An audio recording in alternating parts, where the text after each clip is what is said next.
Assalamualaikum warahmatullahi wabarakatuh. Perkenalkan, nama saya Riko Andriadi, kelas 12 KIDS Rombel F2. Pada video kali ini saya akan menjelaskan mengenai proses desinfeksi pada pengolahan air baku. Pada video kali ini ada beberapa submateri yang akan saya jelaskan. Yang pertama, pengertian desinfeksi. Yang kedua, faktor desinfeksi. Yang ketiga, jenis metode desinfeksi. Dan yang keempat, bahan kimia desinfektan air. Yang pertama, pengertian desinfeksi. Sebenarnya apa sih desinfeksi itu? Desinfeksi air merupakan bahan kimia atau pengaruh fisika yang digunakan pada pengolahan air baku untuk membunuh kuman, jamur, bakteri patogen yang dapat membuat sakit perut. Bahan kimia desinfeksi disebut desinfektan.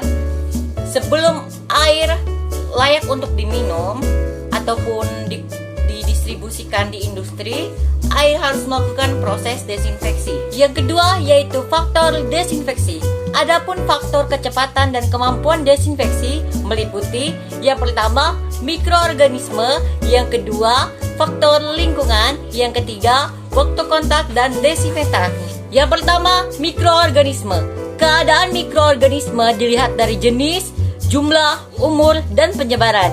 Yang kedua yaitu faktor lingkungan.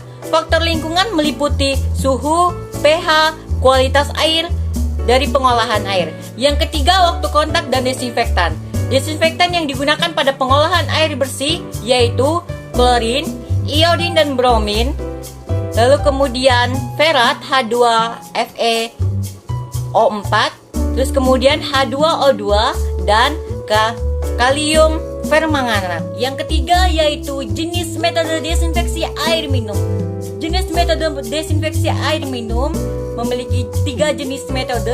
Yang pertama metode fisik, yang kedua metode radiasi, yang ketiga metode mekanis. Yang pertama metode fisik dengan cara pemanasan air 5 sampai dengan 20 menit.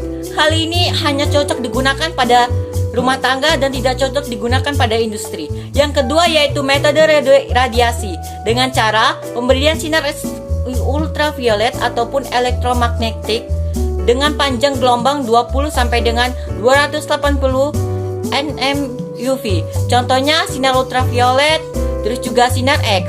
Prosesnya dengan melewatkan air pada sinar ultraviolet yang mampu menembus dinding bakteri. Yang ketiga yaitu metode mekanis. Metode mekanis adalah proses desinfeksi air keran, proses pengolahan air pradesinfeksi, prakoagulasi, koflokulasi, sedimentasi, dan filtrasi. Mampu mengurangi 20 sampai dengan 90% bakteri terikat pada suspen vault. Yang keempat, bahan kimia desinfektan air. Adapun jenis bahan kimia desinfektan air adalah yang pertama klorin ataupun Cl2. Klorinasi merupakan proses penambahan klorin pada desinfeksi. Klorin untuk menghilangkan bau, rasa, dan warna. Serta klorin akan mengganti atau mengubah Fe2+ dan Mn3- menjadi Fe3+ dan Mn3-. Klorin tidak hanya Cl2 saja, namun HOCl, OCl, dan NH2Cl. Yang ketiga yaitu iodin dan bromin. Iodin dalam membinasakan bakteri kisti sangat bergantung pada pH. Iodin efektif dalam membinasakan virus. Bromin sebagai citisida asam hypohormorus masih aktif pada pH lebih daripada 9. Yang keempat, ada yang tahu? Yang keempat yaitu ferat dan hidrogen peroksida. Ferat merupakan garam dari asam ferik H2FeO4 di mana Fe bervalensi 6 sebagai bakterisida atau virusida. Yang selanjutnya yaitu hidrogen peroksida ataupun H2O2 adalah oksidator sebagai desinfektan. Penggunaannya tidak populer karena harganya yang cukup mahal dan konsentrasi yang diperlukan sebagai desinfeksi pun sangat tinggi. Yang kelima yaitu kalium permanganat ataupun KMNO4.